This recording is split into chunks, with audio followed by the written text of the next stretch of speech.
말씀드렸듯이 오늘의 주제는 미네랄 환원수와 또 파동을 담은 물, 제가 아까 얘기했던 제 딸을 치유했던 그러한 물이라고 하겠죠. 그 두 가지 물에 대해서 중점적으로 오늘 제가 설명을 할 것입니다. 생명의 물의 조건을 여기에 들었습니다. 여기 보면은 여러 가지 좋은 물의 조건들이 있는데, 오염물질이 없는 깨끗한 물, 이건 뭐 아주 상식적인 얘기죠. 처음에 세 가지는 전통적으로 알려져 있는 좋은 물의 조건입니다. 미네랄이 풍부한 물, 약알칼리성의 물, 이것은 이론의 여지가 없습니다. 시중에 있는 역삼투압물은 깨끗한 물을 너무 강조하다 보니까 깨끗한 물로는 뭐 그 안에 박테리아도 없고 미네랄도 없는 그야말로 깨끗한 물입니다. 그러나 좋은 물의 조건은 미네랄이 풍부하고 또 약알칼리성의 물이어야 됩니다. 그 얘기는 이 두 가지는 동전의 양면이라고 볼 수 있어요. 미네랄이 풍부해야지 약알칼리성이 유지가 됩니다. 만약에 물에 미네랄이 없다면 공기 중에 이산화탄소가 흡수돼서 약산성의 물이 됩니다. 그래서 역삼투압물은 깨끗한 물을 만드는 데는 성공했지만 좋은 물을 만드는 데는 과연 성공했는지는 의문입니다. 더 나아가서 전통적인 좋은 물의 조건을 넘어서 사람을 건강하게 하는 물의 조건을 여기 더 추가했습니다. 클러스터가 작은 물, 여러분들 육각수라는 단어를 들어보셨죠? 바로 육각수를 얘기합니다. 육각수 환경 속에서는 암세포도 제대로 자라지 못하고 육각수 환경 속에서 사람이 건강해진다는 그런 얘기 들으셨죠? 바로 클러스터가 작은 물을 얘기합니다. 또 만병의 근원이 또 우리 노화의 원인도 활성산소입니다. 활성산소를 물이 없앤다면은 활성산소로부터 비롯되는 다양한 질병에 대해서 치유 효과를 나타낼 수 있을 것입니다. 그리고 마지막으로 아까 얘기했듯이 좋은 정보를 담고 있는 물. 이것은 뭐냐면은 동의보감에 33가지의 다른 물이 나옵니다. 찬물과 더운 물이 흔들어주면서 생기는 그런 에너지의 물을 생숙탕이라고 동의보감에서는 표현하고 있고, 그러한 물이 내장질환을 다스린다고 표현하고 있습니다. 우리 조상들은 그렇게 다양하게 기운에 따라서 물을 분류했습니다.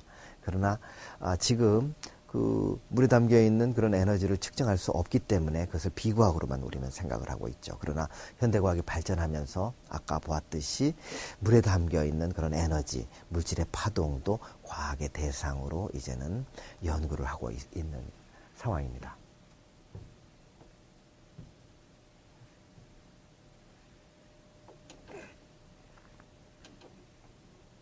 다시 말하면 여러 가지 물 중에 자연미네랄 환원수는 생명의 물의 조건을 만족시킨다. 아까 미네랄이 풍부하고 알칼리성의 환원수, 또 육각수의 구조, 좋은 정보를 갖고 있는 그것이 바로 당연히 뭐 깨끗한 물이니까 생명의 물의 조건인데, 미네랄로 만든 환원수가 그 생명의 물의 조건을 모두 만족시킵니다. 자, 만병통치약은 어디에 있는가? 현대의학에서 만병통치약은 없습니다. 왜냐하면 현대의학에서 약을 정의하기를 우리 몸에 수도 없이 많은 생체 반응 중에서 단일 반응에 영향을 주는 단일 물질을 약이라고 정의하기 때문에 만병통치약은 현대의학에는 없습니다.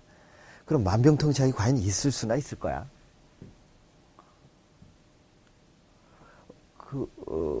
일단 메커니즘을 생각해 볼까요? 만병통치약이 있는지는 모르겠지만 만병을 일으키는 그런 조건들은 있습니다. 그건 의학적으로 명확하죠. 혈액순환이 원활하지 않으면 많은 질병이 생기죠. 면역 기능이 저하되면 우리가 감기만으로도 우리 생명이 위험해질 수도 있습니다. 아까 얘기했듯이 활성산소가 또 만병의 근원이라고 얘기했죠. 미네랄이 부족해도 만병이 생깁니다. 현대인들은 만성적인 영양실조에 있다고 볼 수 있습니다. 우리가 고기는 많이 먹어서 단백질 부족에 의한 영양실조가 과거의 영양실조였다면은 현대의 영양실조는 바로 미네랄 부족에 의한 영양실조입니다. 미네랄만 좋은 미네랄을 풍족하게 공급해 주는 것만으로도 만성질환이 고쳐지는 걸 볼 수 있습니다. 또 장내 미생물과 인체의 부조화. 우리 몸에 세포가 60조 정도 되는데 장내 미생물은 100조가 넘습니다. 우리 몸의 주인이 과연 우리인지 미생물인지 모를 정도로 우리 몸에는 미생물이 많습니다. 그 미생물이 인체와 친화적인가 아니면 밸런스가 깨져서 우리 몸을 해치는가, 그거에 따라서 우리 인체가 달라질 수 있습니다. 그래서 우리 인체에 도움이 되는 그런 미생물이 활동한다면 인체가 건강해질 수 있습니다. 많은 퇴행성 질환에 우리가 걸려 있을 때 변에서 냄새가 납니다. 그런 것들이 바로 장내 미생물과 인체가 부조화를 이루고 있는 그런 증거라고 할 수 있습니다. 그런데 미네랄 환원수를 가지고 제가 테스트해 본 것입니다. 보시듯이 이것은 아주 미세한 구멍을 통해서 혈액을 흐르도록 하는 것입니다. 그런데 보통의 경우에 혈액이 엉겨 있기 때문에, 혈액의 적혈구가 엉겨 있기 때문에 이 조그만 틈을 지나가지 못하는데, 물을 마시고 30분 후에 이 엉켜있던 적혈구가 깨져서 이 좁은 구멍을 통과하는 걸 볼 수 있습니다. 다시 말하면은 혈액이 엉킴이 풀어진다면은 혈액순환이 원활해질 것입니다. 또 실제로 현미경으로 혈액을 관찰했을 때 적혈구가 보통 이렇게 엉켜 있는데 물을 마시고 30분 후에 적혈구의 엉킴이 다 풀어지는 것을 볼 수가 있습니다. 그리고 항산화 효과를 측정해 봤을 때 비타민 C에 비해 가지고 물을 50% 정도 집어넣고 실험을 했을 때 비타민 C 못지않은 그러한 항산화 효과를 나타내는 것을 실험실에서 관찰했습니다. 다시 말하면은 활성산소가 우리 몸에 나쁜 것인데 그것을 억제하는 힘이 물속에도 생길 수 있다는 것입니다. 미네랄 환원수에 의해서. 그리고 실제로 물을 마신 쥐의 조직에서 활성산소의 양을 측정한 것입니다. 그랬을 때 활성산소의 양이 컨트롤에 비해서 모든 장기, 간에서, 폐에서, 그 다음에 신장에서 줄어드는데 비장에서는 오히려 활성산소의 양이 증가합니다. 왜 그럴까요? 비장은 바로 면역 기능을 담당하는 장부이기 때문입니다. 이 얘기는 뭐냐면 우리 몸의 면역 기능이 상승하고 있구나 하는 것을 나타내고 있는 것입니다. 실제로 면역 기능이 물을 마신 쥐에서 상승하는데 여러 가지 면역의 지표가 있습니다. 체액성 면역이라는 것이 있고 세포성 면역이라는 것이 있는데, 체액성 면역은 외부에서 침입한 박테리아를 격퇴하는 그런 힘입니다. 그러한 체액성 면역도 증가했다가 다시 평소보다 약간 높은 상태로 계속 유지가 되는 것입니다. 또 세포성 면역은 죄송합니다. 제가 말을 잘못했습니다. 세포성 면역은 외부에서 침입한 이물질들, 박테리아들을 격퇴하는 힘이고, 체액성 면역은 뭐냐면은 외부에서 침입한 항원을 인식하는 능력입니다. 항체를 만들어내는 그런 능력입니다. 그 두 가지 능력이 물을 마시고 한 달간에 걸쳐서 굉장히 상승했다가 다시 떨어집니다. 떨어지는데 평소보다는 약간 높은 상태에서 계속 유지가 되는 것입니다. 이 얘기는 뭐냐면 여러분들 자연치유에서 면역 기능을 상승시키는데, 면역 기능이 상승될 때 명염 반응이라는 것이 나타납니다. 명염 반응은 바로 우리가 아까 처음에 말씀드렸듯이 자연치유력이라는 단어를 자연의학에서 사용하는데, 자연치유력과 가장 가까운 현대의학의 단어가 바로 면역 기능인 것입니다. 면역 기능이 상승할 때 자연치유력이 발휘되면서 명염 반응이 나타나는 것입니다. 명염 반응이라는 것은 과거에 내가 알았던 질환과 같은 그런 증상이 나타나는 것입니다. 여러분들 자연치유력을 강화시키기 위해서 질병의 상태로 오히려 유발한다고 아까 제가 처음에 말씀드렸죠. 바로 면역 기능이 상승되면 자연치유력이 강화되고 오히려 질병의 상태 같은 그런 증상이 오히려 일시적으로 나타날 수 있습니다. 그것을 명현 반응이라고 자연의학에서는 표현하는 것입니다. 이 데이터는 명현 반응에 대한 과학적인 해석을 가능하게 해줍니다. 다시 말하면 정리할 때 여러분들 좋은 물이 혈액의 흐름을 원활하게 해주고 면역 기능을 활성화시키고 활성산소를 제거하고 또 필수 미네랄을 우리 몸에 제공합니다. 그렇다면 그리고 물을 마시고 첫 번째 일어나는 반응이 변에서 냄새가 나지 않는 것입니다. 다시 말하면 만병의 근원이라고 알려져 있는 이런 5가지 조건들을 해결하는 존재가 있다면 그것은 만병통치약이라고 말할 수도 있을 것입니다. 아까 보았듯이 자연미네랄 환원수는 만병의 근원을 해결하는 그러한 원리를 갖고 있습니다. 여러분들이 만병통치약이라는 그런 단어에 대해서 모든 것을 다 고치는 것이 아니라 메커니즘이 그렇다는 것입니다. 예를 들어서 여러분들이 항암제를 쓰더라도 항암제는 암을 치료하는 목적으로 만들어졌을 뿐입니다. 항암제를 쓴다고 모든 암이 치료되지는 않죠. 여러분들 잘 알고 있을 것입니다. 그러나 항암제는 암을 치료하는 목적으로 만들었다는 얘기입니다. 만병통치약이라는 것은 만병을 완벽하게 치료한다는 것이 아니라 메커니즘이 어떤 특정 질환이 아니라 전체적으로 사람을 활성화시켜서 인간의 자연치료기 증가함으로 인해서 스스로 질병을 극복하게 만들어주기 때문에 오히려 만병통치약의 원리를 갖고 있다는 그런 얘기입니다. 오해하지 마세요. 자, 항암 효과 볼까요? 실제로 동물 실험에서 봤을 때 좋은 물을 마셨을 때 피부 암세포를 주입했을 때 암세포의 성장이 억제되는 것을 볼 수가 있습니다. 이것은 그래프고 실제 사진을 찍은 모습입니다. 또 암이 전이되는 것이 아주 무서운 것이죠. 다른 장부로 암이 옮겨가는 것이죠. 실제로 암세포를 주사하고 폐에 암세포가 침착이 되는 것을 조사한 것입니다. 이것은 미네랄 환원수를 마셨을 경우고 이거는 일반 물을 마신 뒤의 경우입니다. 봤을 때 전이 되는 컬러니가 많이 억제되는 걸 볼 수 있죠. 암세포의 성장도 억제하고 암세포가 전이 되는 것도 미네랄 환원수가 억제한다는 것을 보여주고 있습니다. 그리고 대사증후군이라는 것이 있습니다. 여러분들 당뇨도 있고 혈압도 있고 그러나 이런 것들을 다 크게는 대사증후군이라고 현대의학은 분류하고 있습니다.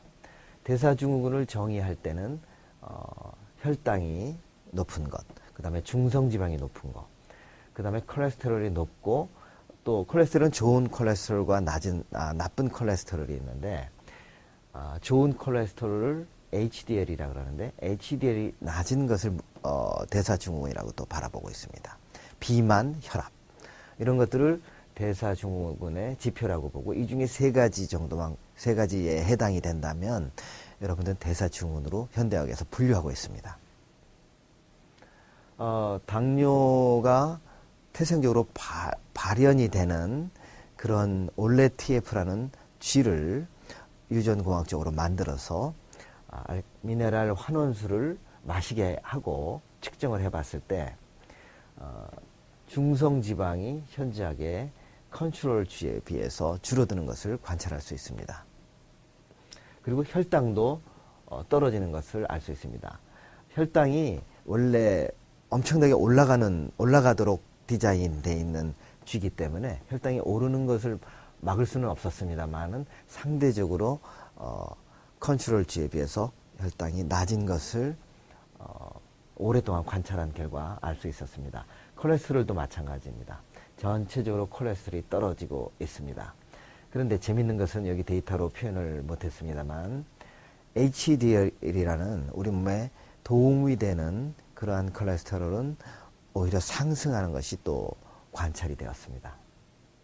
다시 말하면 자연 미네랄로 만드는 그런 환원수는 항암 효과와 항당뇨 효과를 보입니다. 어떤 항암제도 당뇨에 효과가 있다는 얘기는 여러분들이 들어보지 못하셨을 것입니다. 그리고 혈당과 중성지방, 콜레스테롤을 낮춥니다. 여러분 데이터로 보셨죠? 그리고 항산화 효과와 면역 증강 효과를 보입니다. 다시 말하면은 활성산소와 면역 기능 저하로 비롯되는 다양한 질병이 있음을 제가 말씀드렸죠. 이러한 다양한 질병에 자연 미네랄로 만든 환원수가 효과를 나타낼 수 있다는 것입니다. 그래서 실제로 물을 마신 분들이 병이 고쳐졌다고 리포트한 것들을 여기서 정리한 것입니다. 여러분들 살펴보았듯이 암과 당뇨, 비만 이런 것들의 효과가 있고요. 이건 실험적으로 증명이 됐죠. 고혈압에도 효과가 있고 저혈압에도 효과가 있습니다. 이것은 또 변비에도 효과가 있고 설사도 에도 효과가 있습니다. 변비와 설사는 반대의 질환이죠. 그런데 하나의 약이 변비와 설사를 해결한다면 그야말로 만병통치약에 가까운 것이 아닌가. 원리가 특정 질환을 치료하는 현대의학과는 달리 만병을 치료하는 그런 능력을 갖고 있구나 하는 것을 볼 수 있겠습니다. 숙취, 악취변 마찬가지입니다. 악취변이 물을 마시고 그 다음날부터 사라집니다. 술을 많이 마시는 분들은 그 다음날 술과 함께 환원수를 마신다든지 음주 후에 미네랄 환원수를 마셨을 때 숙취가 거의 없어지는 것을 알 수가 있습니다. 내장질환도 마찬가지고 골다공증, 통풍, 결석, 오십견, 관절염 이런 것들이 자연의학에서는 다 하나로 보는 것입니다. 이러한 모든 질환들이 물만 마시면서 약이 아니라 물에 의해서 해결될 수 있습니다. 그리고 아토피성 피부염, 천식, 알레르기성 비염 이것은 면역기능의 혼란에 의해서 생기는 질환들입니다. 이 세 가지는 자연의학에서는 다 같은 질환으로 봅니다. 자연미네랄 환원수를 마심으로 인해서 아토피성 피부염과 천식과 알레르기성 비염이 다 고쳐지는 것을 관찰할 수 있습니다. 생리통은 많은 여성분들이 생리통에 고통을 받고 있는데 특히 화학물질에 많이 노출된 젊은 여성들이 요새 생리통이 아주 심합니다. 그 생리통이 자연 미네랄 환원수를 마시면서 바로 거의 그 다음 사이클 가기 전까지 그 생리통이 없어집니다. 그래서 여성한테 특별히 도움이 되는 그러한 물이라고 볼 수 있겠습니다. 또 저희가 실험한 바에 하면은 부산에 있는 유치원에서 저희가 테스트를 했을 때 아토피성 피부염이 거의 30%가 넘게 나타났습니다. 그런데 임신 중에 어머니들에게 앙케이트 조사를 했을 때 임신 중에 청량음료를 하루에 한 병 이상 마신 분들이 있었습니다. 그분들의 자녀들은 통계를 다시 내봤을 때 아토피인 확률이 거의 70% 가까이 있었습니다. 다시 말하면 여러분들이 여성분들이 임신 중에 청량음료를 많이 마신다든지 그러면은 아토피성 피부염이 아이가 아토피성 피부염을 가질 확률이 굉장히 높아진다는 얘기죠.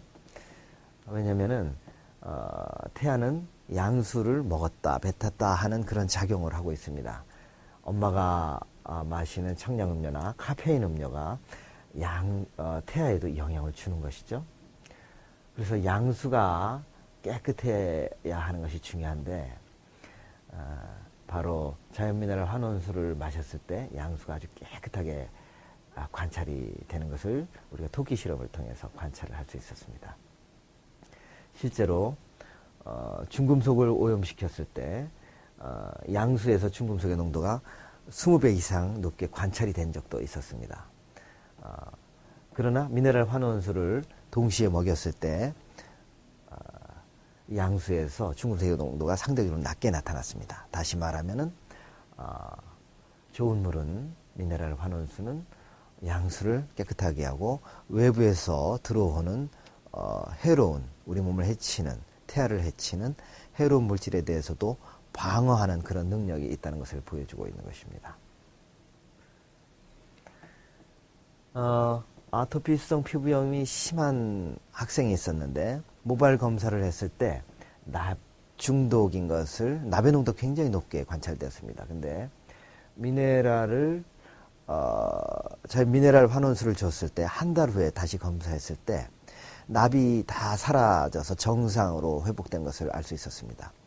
또 외국의 선교사, 프랑스의 선교사였는데 그분이 아말감 치료를 하면서 수은 중독인 상태예요. 그래서 항상 정기 검진 때 수은 중독으로 나오는데 미네랄 환원수를 3개월 마신 후에 그때 마침 정기 검진이 있었는데 놀랍게도 몸에서 수은이 발견되지 않았습니다. 정상으로 돌아온 것이죠. 다시 말하면 상식적으로 중금속은 몸에서 배출되지 않는 것으로 알려져 있죠. 미네랄 환원수를 마실 때 중금속뿐 아니라 여러 가지 환경 호르몬이 몸 안에서 사라지는 것을 확인할 수 있었습니다. 아까 말씀드렸듯이 생리통이 사실은 외부의 그 환경 호르몬에 의해서 형성이 되는 것이 요새 의학적으로 보고되고 있습니다. 그런데 자연미네랄 환원수에 의해서 생리통이 없어질 수 있다는 것은 다시 말하면 환경 호르몬도 체내에서 배출할 수 있다는 것을 의미하는 것으로 보고 있습니다.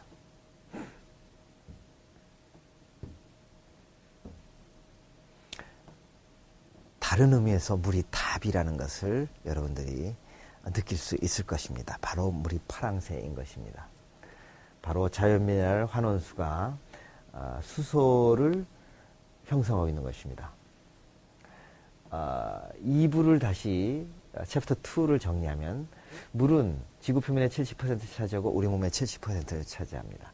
마신 물은 내 몸에 흡수돼서 30분 안에 내장과 피부까지 이르러서 바로 내 몸이 되는 것입니다. 물만큼 내 몸에 직접적인 영향을 끼치는 존재는 없습니다. 마시는 물을 무시하고 건강하기를 바라는 것은 가까이 건널 수 있는 다리가 있는데도 불구하고 멀리 돌아가는 것보다 더 어리석은 일이라고 할 수 있겠습니다. 알고도 단지 깨끗한 물을 고집할 사람은 없을 것입니다. 물을 이해하는 것이 무엇보다 중요한 이유이고 제가 여러분들한테 끊임없이 물에 대한 강연을 대중에게 하는 이유이기도 합니다. 자, 우리 생명의 물, 기적의 물